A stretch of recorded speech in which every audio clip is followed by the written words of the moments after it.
Ya, Bring Her Back dari sutradara Talk to Me yang pernah membuat sebuah film kurang lebih sama dengan ini, sama-sama memanggil arwah yang sudah mati untuk masuk ke dalam sebuah medium seperti itu. Dan lagi-lagi film gila dari sutradara gila dan rumah produksi film gila. Jadi sinopsisnya film ini tuh menceritakan tentang seorang ibu yang kehilangan anak perempuannya, dan dia tuh pengen anak perempuannya yang udah meninggal itu tuh kembali lagi, hidup lagi melalui sebuah ritual gitulah. Kurang lebih premisnya seperti itulah, dan kedengeran familiar banget untuk kita orang-orang Indonesia yang udah sering banget nonton-nonton film horor Indonesia gitu kan. Dan setelah menonton film ini gue ngerasa, gue mikir gitu sepanjang film, kenapa Indonesia nggak bisa bikin film horor segila ini gitu kan? Bukan sekedar gila doang, tapi secara karakter dari pemain-pemain di sini, cast-nya, acting-nya, atmosfer dan juga visualnya tuh cakep banget. Kalau film Indonesia entah kenapa kadang tuh horornya nggak dapat, dan juga tone warnanya kadang terlalu gelap gitu kan, apalagi kalau malam. Dan beberapa film ada yang lebay juga, ngasih tone warna yang biru agak kehijauan terus juga gelap gitu kan. Tapi di film ini Bring Her Back ngasih suasana tone warna tuh yang cerah, yang apa, yang udah kayak biasa aja, film-film biasa gitu, nggak usah dikasih filter tone warna yang aneh-aneh gitu. Dan juga film ini sebenarnya latarnya bukan apa ya, bukan sering dilihatin waktu malam gitu kayak di film-film Indonesia. Gue nggak tahu, mungkin di film Indonesia kurang percaya diri gitulah buat ngasih adegan-adegan horor yang datangnya tuh waktu siang hari gitu. Tapi Bring Her Back bisa membuat sebuah film yang mencekam, yang dari ngelihat tatapan orang, dari lihat orang berdiri diem aja tuh gitu serem banget gitu kan. Walaupun emang film ini Bring Her Back nggak ada hantunya ya, bukan film yang ada penampakan hantu segala macem. Dan kalau kebanyakan horor Indonesia itu kan banyak jump scare gitu kan, tapi di film ini Bring Her Back nggak memberikan itu. Dia sedikit banget jump scare dan lebih memberikan sebuah atmosfer.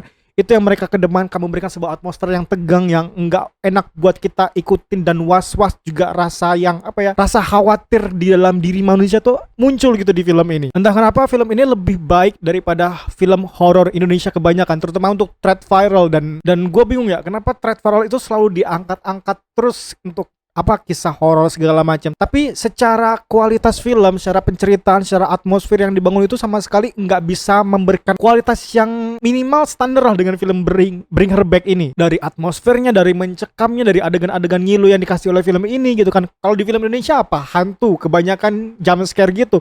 Atmosfernya kebanyakan nggak bisa kita dapetin. Atmosfer seramnya, atmosfer mencekamnya, was-wasnya, khawatirnya itu nggak ada. Apa jangan-jangan thread viral itu tuh malah ngebikin apa namanya, siniasnya menjadi berpatok banget dengan cerita di thread viral itu ya. Siniasnya, direkturnya, penulis ceritanya nggak bisa mengembangkan dari segi pemikiran mereka sendiri gitu, dan terpatok sama thread viral itu. Adegannya jadi monoton, terlalu banyak di film-film horor Indonesia kebanyakan gitu kan. Jarang banget ada apa namanya, film horor dari thread viral yang beneran bisa membuat sebuah atmosfer yang mencekam. Dan adegan dari film Bring Her Back ini emang beneran mengilu sih menurut gue, dan stres gila. Gue kelar dari nonton film ini kayak melelahkan banget buat ngelihat adegan itu. Emang sih dari pertama film nggak terlalu gimana ya, mencekamnya nggak terlalu dapat gitu, tapi waktu di pertengahan sampai ke ending itu beneran ngasih sebuah rasa yang wah banget. Experience menonton film ini emang beneran nggak bisa dilupain, karena adegan-adegan ngilunya tuh nggak ditampakin secara banyak, tapi berhasil gitu, dikit banget, mungkin sekitar 3 atau 4 adegan ngilu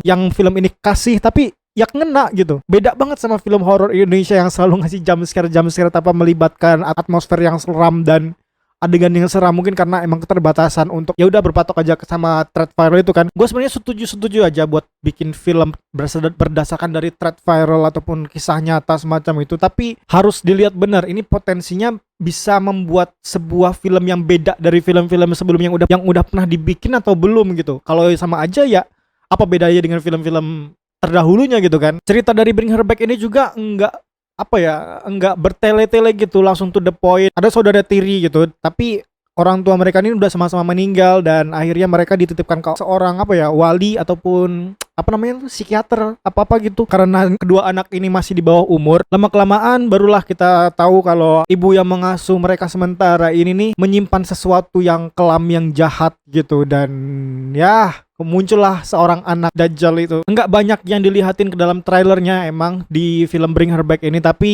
mereka menyimpan adegan-adegan masterpiece mereka dari trailer yang udah mereka bikin. Mungkin film ini juga enggak banyak minatnya untuk di Indonesia gitu kan. Dan juga gue rasa mungkin seminggu ke depan film ini udah turun layar, jadi segerakan buat nonton film ini karena ini film memang bagus banget dari segi cerita, dari actingnya, dan juga dari karakter yang emang ngebikin apa ya, chemistry mereka dapat banget gitu. Dan juga adegan-adegan ngilunya yang suka dengan gore, gue rasa kalian bakal terpuaskan setelah nonton film ini. Walaupun emang adegannya nggak begitu banyak, tapi adegannya beneran gila menurut gue. So Bring Her Back menjadi salah satu film horor terbaik yang pernah gue tonton tahun ini. Gila, tak masuk logika. Jadi silakan tonton filmnya, udah tayang di bioskop, udah kurang lebih hampir seminggu tayang di bioskop. Terima kasih dan jangan lupa bertobat.